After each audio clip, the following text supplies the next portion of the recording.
یا وہ تحفتاً فری کے اندر اس کو عطا کر دے اور وہ اس سے فائدہ اٹھائے جتنی دیر وہ چاہتا ہے، اللہ وہ بکری دینے کے عوض اس کو جنت کے اندر داخل کرے گا، ایک بکری دینے کے عوض۔ یہ اس سے کیا مراد ہے؟ ایک ہے بکری اگر آپ نے کسی کو تحفے میں دے دیا، یہ یار تیری بکری ہے،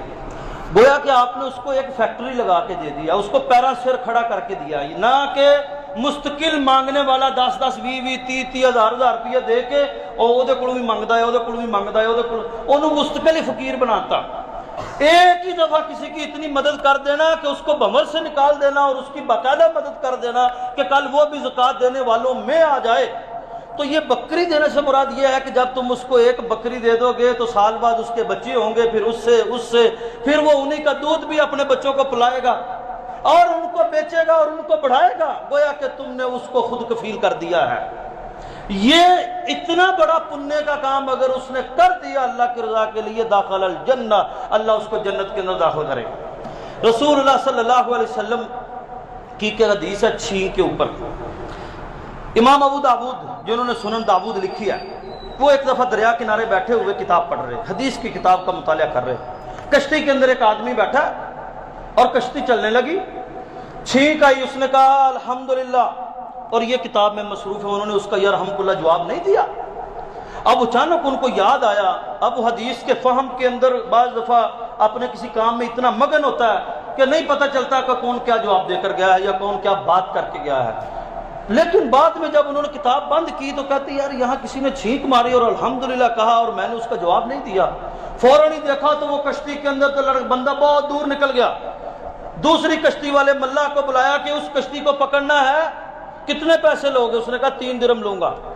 امام ابو داود رحمۃ اللہ علیہ کشتی کے اوپر سوار ہوئے، 3 درہم دیے اور بھاگتے ہوئے اس کو پکڑا اور جا کر صرف اتنا ہی کہا یرحمک اللہ، جواب دیا،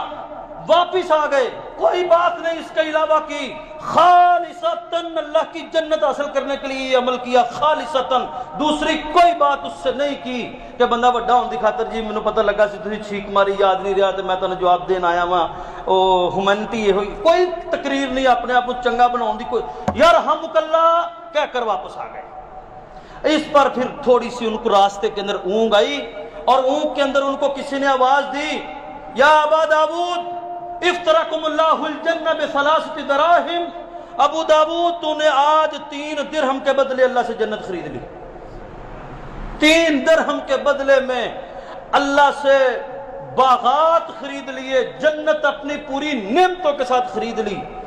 جنت کا شوق، جنت کا کوئی ایک چھوٹا سا عمل کمانے کا مومن کے اندر اتنا جذبہ، اتنا شوق ہونا چاہیے کہ نبی اکرم صلی اللہ علیہ وسلم نے فرمایا وہ اتنی قیمتی چیز ہے،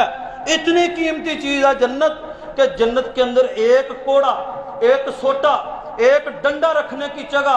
خیر من الدنیا وما فیہا، یہ تمہاری دنیا اپنی پوری نعمتوں کے ساتھ، یہ پوری انلائٹمنٹ کی دنیا اپنے پورے جوبن کے ساتھ، پورے سونے چاندی اور جواہرات کے خزانوں کے ڈھیروں کے ساتھ بھی آ جائے، جنت کے اندر ایک ڈنڈا رکھنے کی جگہ خیر من الدنیا وما فیہا سے بہتر ہے۔